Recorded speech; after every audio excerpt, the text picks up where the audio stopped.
I am Halfa Sallah, the Secretary General of PDOIS DOI in the Gambia. I could have been addressing you as a presidential candidate, but I will not, because Gambia is in a process of transition and dialogue is necessary among her citizenry on the way forward. This is why I have been addressing you. This is the 7th time I'm addressing you, and I will devote this address to the young people of the land. There is no generation gap between me and the young people. This is why you invite me to the early childhood centers, to the lower basic schools, upper basic schools, senior secondary schools, tertiary institutions, college, the university, in order to exchange ideas with you. You would recall that Nyakoi Nursery School, which we established, served as a foundation for many young people in this country. An early childhood center where we enable little children to know themselves, to know their country, to even move further to understand more about the continent. We've helped them to understand their bodies inside, outside, to understand how to protect their health, how to handle traffic.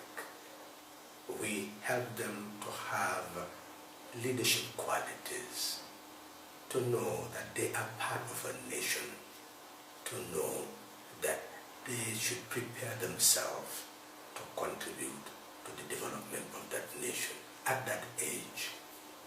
Who doubts then that we can run a national program to facilitate the training of young people at an early age?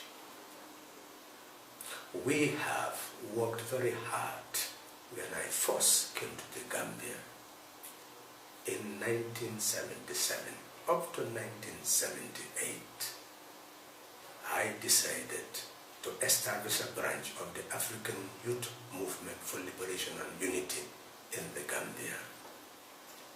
The objective was to turn it into a study circle to enable more people to understand economics, politics, society at large, philosophy, to be able to contribute to the development of the country.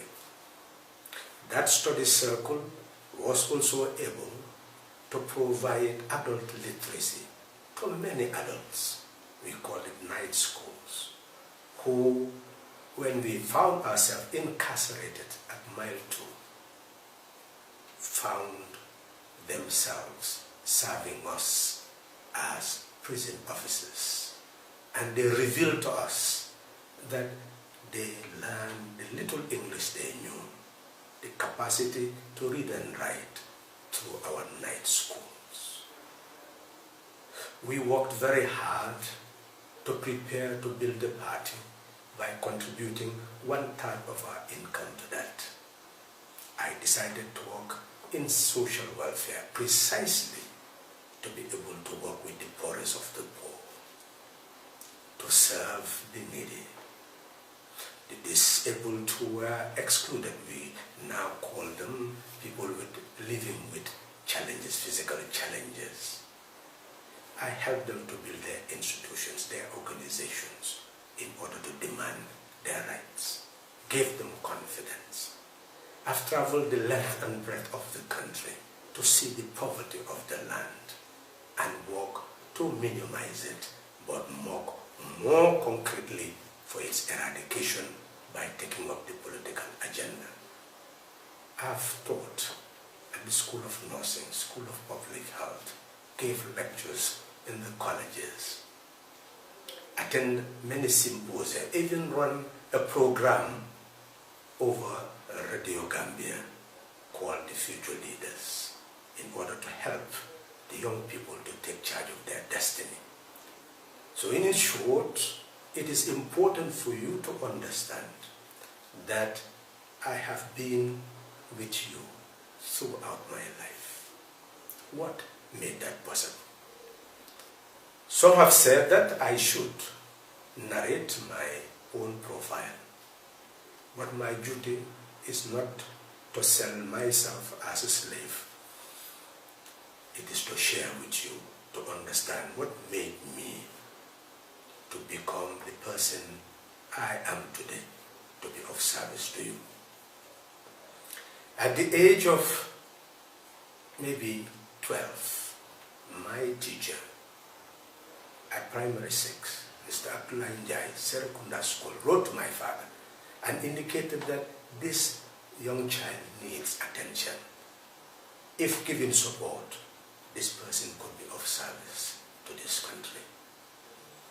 I went to St. Augustine's High School and I happened to attend a symposium addressed by Stuplica Michael.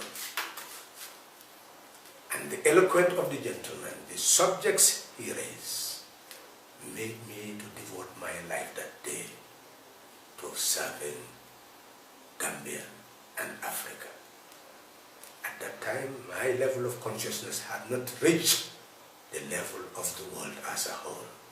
We had to go through a process to really transcend these boundaries and see myself as servant of humanity at large. But that day, I made a commitment, and I remember at St. Augustine's, there was a problem. I stood up for justice, and the principal of the school eventually came to our class to call me. The students felt that maybe they wanted to sanction me, so they all came out. But the principal asked them to go back. I also asked them to go back, and they did. And we spoke and resolved the problem. That is what maturity is all about. That is what leadership is all about. It goes with discipline, a sense of purpose, a sense of direction.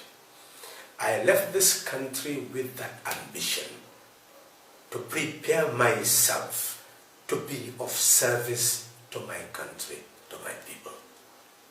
That is why when I went to Rabon Gap High School, at Form 4, I was taken to grade 11.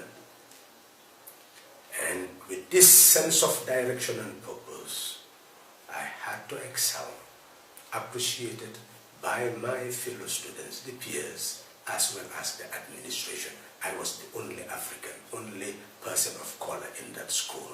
But because of my conduct and my capacity to serve, I had made a room for others to come and study in that school. But one thing that shaped my life is a statement I read, that the unexamined life is not worth living. I started to examine every aspect of life, including what I consume. I saw smoke as something that is destructive, anything that is intoxicant, destructive to my mind. So I started to reject anything that was destructive to my mind or body. I looked at wealth, I demystified it. I looked at the watches and the shoes and clothes people wear and felt that, well, what they wore was from animals, from the vegetation, and therefore my skin was superior to all those things. So consequently, what I consumed was very limited, and I appreciated whatever I had and saw nothing that I would envy that another person had. I looked at wealth in general, that if you have 1,000 houses, you can only live in one house. Many clothes you can only wear one. Many shoes you can only wear a pair. No matter whether you kill a bull a day, you can only consume something very small. If you consume more than what you should consume, of course you will become sick. So in that sense, I began to see that the human being needs limited material things. Ultimately, you will die and leave it behind. So this enabled me to develop values. So that when I left Robert Gap and went to School of the Ozarks, which is a college established for students who could pursue excellence, but by virtue of the poverty of their parents, they are unable to do so, they were provided with all the facilities needed there to be able to work and study. There, my aspiration was to learn as quickly as possible to leave that place and come back to serve Gambia, to serve Africa. Yes, my professors were very generous. They saw my critical mind, for example, anthropology classes.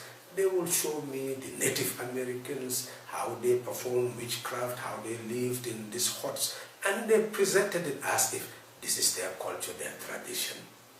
But to me, their culture was thwarted by centuries of exploitation and oppression, and I will tell my professors this, that no, these people with development will not be living as they are living. They accepted my critical mind, and that helped me to continue to think of the type of relevant knowledge that will be of service to my country. When I finished school in 3 years, college in 3 years, with A's being given to me in sociology classes and psychology classes, I just felt that the professors were very good human beings who appreciated critical mind. And when I examined what I learned after finishing my college, I discovered that still there was a vacuum. This is why I devoted myself to reading the classics in economics, in politics, in sociology, in philosophy, in order to equip myself. This is when we also established the African Youth Movement for Liberation and Unity, a study circle of many African scholars whose major intention was to learn as much as possible so that the relevant knowledge will be utilized for the building of the African continent. People that I could remember being part of that movement is Dr. Karanta Kale, who has passed away. Unfortunately, he could have been of great service to the Gambia. And Professor Kari Kari, who introduced me to Samsar when I was coming back to the Gambia. I left the School of the Ozarks to go to Howard University, enrolled in a joint master's PhD program so that I could finish as quickly as possible to come back to the Gambia to serve the country.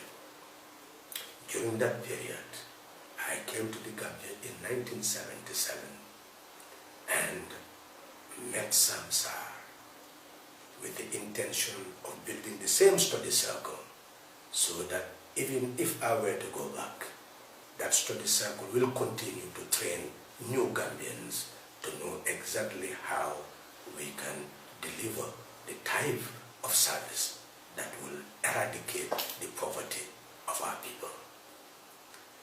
We established a study circle, and ultimately I decided to work in social welfare. I did not see the need anymore to go and pursue academic work because the knowledge I had enabled me to be a knowledge producer. That is why in the books that I've written, it helps young people to understand how Africa evolved to be what it is today. In my treatise for the Federation of African Republics, in my book, it deals with self-determination and independence of the Gambia. We enable the Gambian people to understand their own history. That is the purpose of a scholar, is to produce knowledge that will enable the people to understand who they are, where they came from, and how to chart a new way forward to become the architects of their own destiny. That is my role now. And it is important for you young people to understand that 293,503 children are in our lower basic schools. 91,176 children in our upper basic schools. 51,225 children in our senior secondary schools. In just 12 years, over 400,000 children will be in the street looking for work. Where is the work? You need knowledge to be able to build the type of economy that will be able to provide you with work. There is absolutely no doubt that telling young people, go to the land without fertilizers, seeds, not and farming implements, how will they farm? We are saying you need to transform the wealth that comes from our minerals. Yes, minerals are available in this country. But minerals are available and in many parts of the country. Oil is available. Many, many resources are available, which we need to harness, put into a sovereign national wealth to be able to ensure that we provide the type of economy that will provide the cooperatives, that will give the family farms, farming implements, seeds, fertilizer to work and sell it at the cooperative and yearly reduce or eradicate poverty. The same thing with those who are gardeners. The same thing those who have orchards. These cooperatives will assist them, buy the mangoes from them, transform it into juice, and in that way enhance their earning capacity. We can ensure that our ocean, that we have these cooperatives that will assist those who are fisher folks to be able to get fishing vessels, work on it, process it, the sardines and the tuna, ultimately create jobs in the country. The same thing with our groundnuts.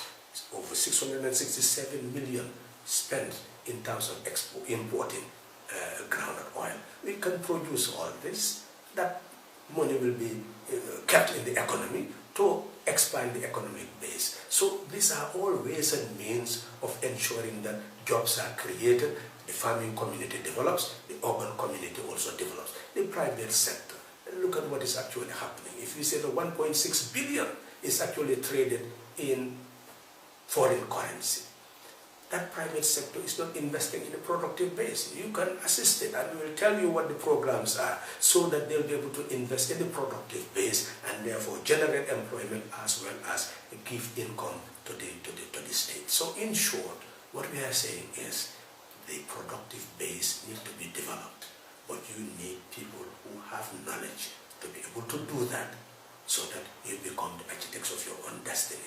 The country is in your hands. You are the sovereign Gambian. Since 1970, Gambia became a republic. Sovereignty resides in you. You are the one who select leaders. Do so on the basis of informed choice. Know that your vote is what constitutes your power as a citizen. And you, as the Gambian youth, you constitute the majority in this country, male and female.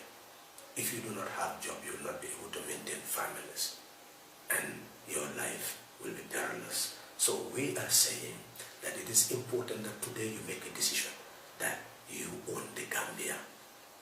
And Gambia does not have ethno-linguistic budget, no gender budget, no religious budget. It is a national budget. The schools, roads, etc. are all national institutions. So you need Gambians with minds that see the Gambia and not factions, so that that global mind will create a global economy that will ensure your liberty, dignity, and prosperity. You are to create that leadership by being discerning, examine all those who come before you, bring us together to engage in debate before you, so that you know the truth. Scholars are known in the midst of scholars. So it is important to bring all those people who claim to have answers to your problem together and listen to them, challenge them, so that you know the truth. Because ultimately it's the truth that will set you free. Thank you very much.